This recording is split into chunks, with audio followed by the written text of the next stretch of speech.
যেই সকল শাসকরা শাসকের নামে শোষণ করে, এরা দেখা যায় জনগণকে নিরাপত্তা দেওয়ার সরঞ্জামগুলো এগুলো আবার নিজেদের চেয়ার টিকিয়ে রাখার জন্য জনগণের ট্যাক্সের পয়সায় কিনা গুলি বুলেট জনগণের বুকের ভিতরে ঢুকায় দিয়া চেয়ারে বসে থাকার জন্য পাগল হয়ে যাও। কিন্তু জুলকারনাইন এমন ছিলেন না। প্রথম আয়াতে বলা হয়েছে তিনি আল্লাহর দেওয়া সাত সরঞ্জামের সদ্ব্যবহার করেছেন। তাহলে আমরা এখান থেকে শিক্ষা নিব, যারা আল্লাহর দেওয়া ক্ষমতার নিয়ামত পেয়ে অপব্যবহার করে মানুষের উপর জুলুম চালায়, এইরকম জুলুমবাজীদেরকে আমরা সমাজের নিচু থেকে উঁচু কোন জায়গায় ক্ষমতার চেয়ারে বসাবো না। এইটা হলো আজকের ঘটনা থেকে 1 নাম্বার শিক্ষা। কথা কি বোঝা যায়? আবার বলিয়েন না যে হুজুরটা ঠিকঠাকই ছিল, খুব সুন্দর সুর দিয়ে ওয়াজ করছে, শেষে এগুলা কি বলে গেল। আপনার কিচ্ছা ভালো লাগে কিন্তু শিক্ষা দিতে আপনার ভালো লাগে না, তাই না? হ্যাঁ, এই গেল 1 নাম্বার কথা।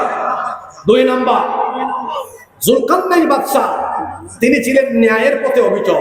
তিনি কখনো অন্যায়কে প্রশ্রয় দেন নাই। একজন ন্যায়পরায়ণ বাদশা হবেন এমন যে তিনি কখনো অহংকার করবেন না, বিনয়ী হবেন, ন্যায়ের পথে অবিচল থাকবেন এবং ন্যায় প্রতিষ্ঠার ব্যাপারে তিনি আপোষহীন হবেন। আজকে যে কোনো সমাজ বা যে কোনো রাষ্ট্রের জন্য এটা বড় গুরুত্বপূর্ণ। যদি ন্যায় বিচার না থাকে তাহলে মানুষ সেই সমাজে শান্তিতে বসবাস করতে পারে না। আপনার সমাজে দেখেন ন্যায় বিচার আজকে কোথায় গিয়েছে। একটা ছেলেকে 5 দিন আগে ঢাকায় গুলি করা হয়েছে, আপনারা জানেন কিনা? নাকি যশোরের মানুষ জানে না? সারাদিন ধান খেতে থাকেন, ধান কাটেন আর কিছু জানেন না। কিছু খোঁজখবর রাখেন বাবা। গত জুমাবারে শরীফ উসমান হাদি আমাদের এক ভাই, তাকে প্রকাশ্য দিবালোকে জুমার নামাজের পরে রাজধানী ঢাকা, চিন্তা করেছেন, রাস্তায় প্রকাশ্যে তার মাথার মধ্যে গুলি করা হলো। কানের নিচ দিয়ে ঢুকে, এদিক দিয়ে ঢুকে তার মগজ ভেদ করে ওই দিক দিয়ে বের হয়ে গেছে। কি ভয়ঙ্কর পরিস্থিতি! যাদের নামে অভিযোগ এসেছে এরা লুটপাট এবং অন্যান্য আকাম কুকামে সম্পৃক্ত থেকে জেলের ভিতরেই ছিল। 1 মাস যেতে না যেতে তারা জামিন নিয়ে বের হয়েছে। এই হলো আপনাদের দেশের আইন। চোর চামার খুনিরা জেলে ঢুকলে কেমনে কেমনে জানি লবিং কইরা বের হয়ে যায়। যদি সেখানে মানুষের আইনের পরিবর্তে আল্লাহর আইন থাকতো তাহলে চোর চামার খুনিরা কোনোদিন জেল থেকে এত সহজে বের হতে পারতো না।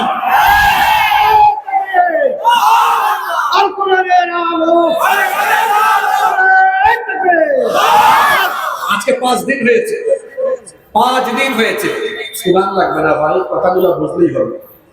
আমি তো স্লোগান দেওয়ানোর জন্য কথাগুলো বলতেছি না, আপনাদেরকে বোঝানোর জন্য বলতেছি। 5 দিন হয়ে গেছে, দেখেন এখনো অপরাধীকে শনাক্ত করা হয় নাই। শুনতেছি এ নাকি পাশের দেশে চলে গিয়েছে। আমার কথা হচ্ছে এ পাশের দেশে চলে যায়, বিজিবি কোথায় ছিল? আমার অকর্ম অযোগ্য অপদার্থ স্বরাষ্ট্র উপদেষ্টা বলেছে তাকে ধরাই দিতে পারলে 50 লক্ষ টাকা পুরস্কার দেওয়া হবে। তো আমরা জনগণ যদি অপরাধী ধরে নেই তাহলে আইন শৃঙ্খলা বাহিনীর কামটা কি?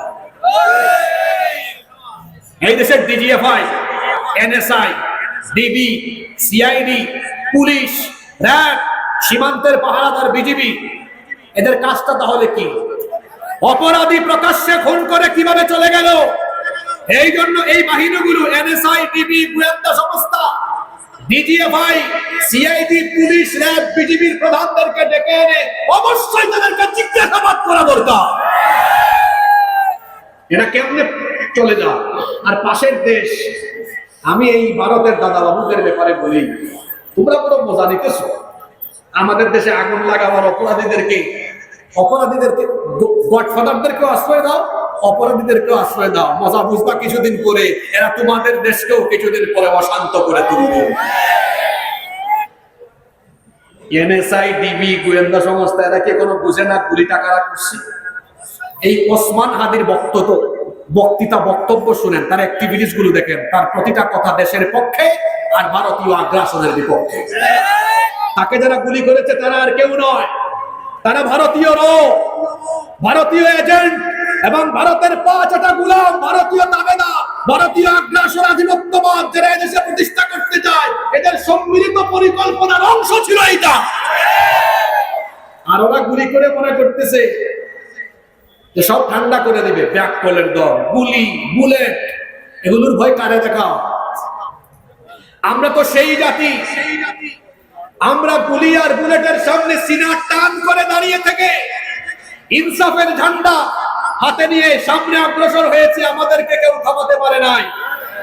সুতরাং এক হাদিকে গুলি করা হলেও এই দেশের প্রত্যেকটা যুবক আর তরুণ এক একটা হাদির প্রতিচ্ছবি। এই দেশে আমরা বেঁচে থাকতে ভারতীয় আধিপত্যবাদ, ভারতীয় দাবেদারি, ভারতীয় কোন এজেন্ডা, একটা এজেন্ডা এই দেশে বাস্তবায়ন করতে দেওয়া হবে না।